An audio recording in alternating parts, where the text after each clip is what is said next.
May caller tayo na sa kabilang line. Our first caller, di ba, sa umagang ito. Actually, Tuesday na. First caller for Tuesday kasi nagpalit na ng araw. Si Eileen ng Laguna. Hello, Eileen. Yes, hello. Hi, naka-loudspeaker ka ba? Hindi po. Bakit parang napaka-echo po? Nasa banyo ka ho? Hello. Nasa banyo ka po? Wala po. Ano po ang dingding ng banyo? Tiles lahat. Nasa kwarto po. Ma'am, naka-loudspeaker ka ba? Hindi po. May radyong bukas? Wala po. Wala, oho. Ano po yung bahay niyo? Bat cave ho? Diyos. Ma-echo lang. Medyo ma-echo lang po kasi, oh.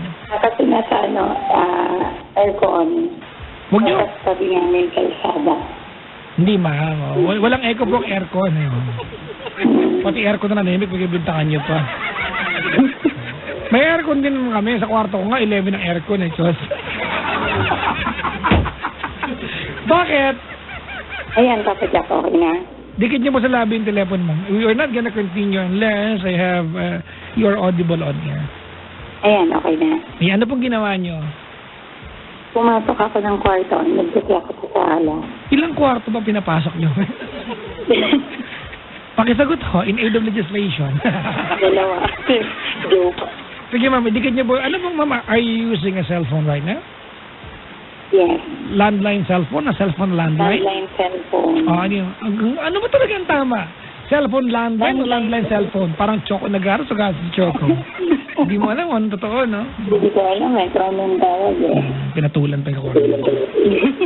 Sige ha, mama. Wala pong radyong bukas? Wala po. Lahat patay. Yung rep ho, patayin niyo ho. Patay na po. Ma'am, sige po. Ano ang paglilingkod ko po sa inyo? Hingi lang ako ng payo. Ma'am, malabo talaga yung line ninyo. Apo. Hingi ako ng payo. Ayan. Pwede niyo po ba ano, ma'am? Idikit sa telepono yung bibig niyo. Ayan, okay na. Apo. Sige po. Hingi ka, ano? Ayan. You are 35 years old. Ano pong ginagawa sa buhay mo? Hello? Hello? I'm having a very difficult time, ma'am, trying to understand you. Is there any possibility that you can dial back my number, or what is your address? I'm going to your house right now. Santa Rosa. Ay, huwag mo na ibigay, baka pumunta pa ako. Pagod daw ako eh. Nag-pictorial po kasi ako kanina na nakahubad. Mag-bold raw kasi ako. Okay. Okay na. Okay na ho ulit. O, game. Tuloy niyo po. Hingi sana ako na advice Sige po. about love life. Ay, alangan po ikaw ng ekonomiya. Siyempre, love life po talaga. Sige po, tuloy po. Apo. May asawa na ako. Apo. Ilan na ho? Yung anak ko, yung anak. Dalawa. Joke. Ha? Walang anak. Walang anak. Gaano katagal na po kayo mag-asawa? 5 years. 5 years. Ano pong trabaho niyo, ma'am? Sales lady. Sales lady. Apo. Ano pong oras sa tutulog paggabi? Normal na araw ho? Normal naman. Apo. Madilaw po ba ang ihi pag umaga? Check up pala to.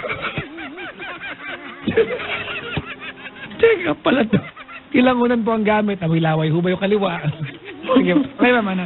Sige, tuloy niyo po yung kwento niyo. May third party. Ano po ulit, May? May third party. Christmas party. Third party. Sino po may third party? Sino may third party, ma'am? Third party. Another man. Ano daw? Another man. Yung lalaki. Ikaw po may lalaki. Gago ka. Sige, pakinggan mo muna yung reason po. Sige, baka nga maging tama ka. Hindi naman. Hindi ko naman sinabing mali. O di gago ka nga. Mali, diba? Kung alam mo na mali ka, umpisa pa lang, alam mo na gago ka. Hindi kasi, nauna yung asawa ko. Pagla ko, nagkaanak siya sa iba. Tapos, nakilala ko tong guy. Ay, yun, parang natutuhan ko siyang mahalin. Naglulukohan na pala kayo, madam. Kaya nga po eh. Naguguluhan ako. Huwag na nga magulo, mag-iwalay na po kayo. Nagagagawa na kayo sa relasyon eh. And I will not retract what I told you. Gago ka po, gago din siya. O, gaguhan talaga yan. Tapos may You have been together for 5 years pa lang. Di ba? For all these events to unfold, di ba? Parang hindi ata tama. Mag-iwalay na po kayo.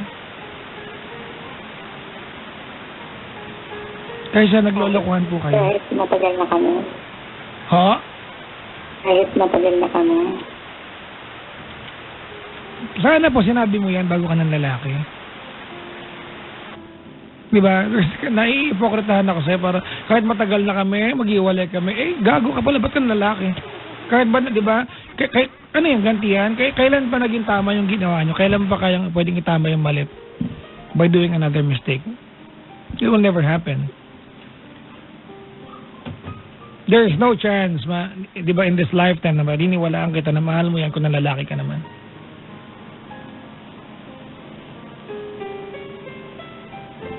Tama, mali? O, di... Maghiwalay na po kayo. This is... Hindi na mahirap ito na ito. Desisyonan. Nahuli na po ba kayo na mister nyo, ma'am? Hindi po. Hindi pa, oh. Ngayon ka lang. Lalaki yan, ma'am, ano? I mean, sorry po mga kaibigan, girls, let me warn you. Lalaki, may temper yan. Pag nahuli ka niya, ano nga, baka gawin kang longganisan yan.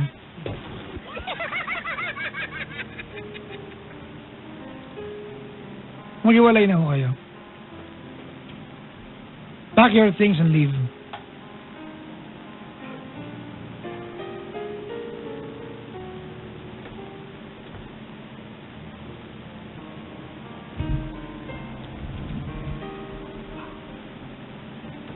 Maghiwalay na po kayo.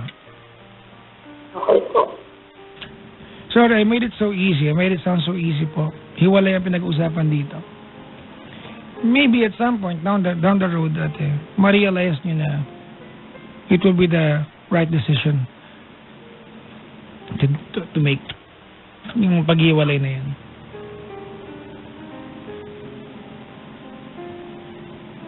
Nanay.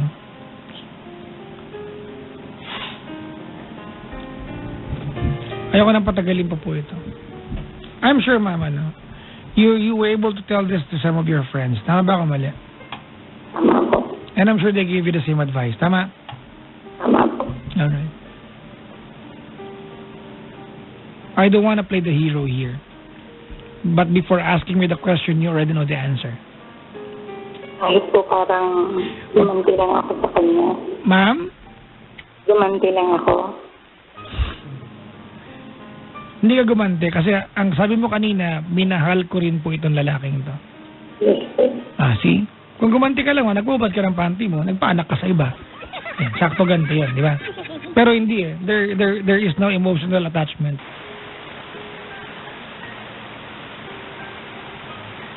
Tsaka, stop sugarcoating things. Huwag yung parang kahit gumanti lang ako sa kanya. So, ano ngayon? Kung gumanti ka lang, will it make it right? Ako rin po yun. Ako rin yung nasaktan. Ha? Ako rin yung nasaktan. Kaya maghiwalay na po kayo. Pero kailangan ng payo ko para malaman yung desisyon nyo. Aileen, maghiwalay na po kayo.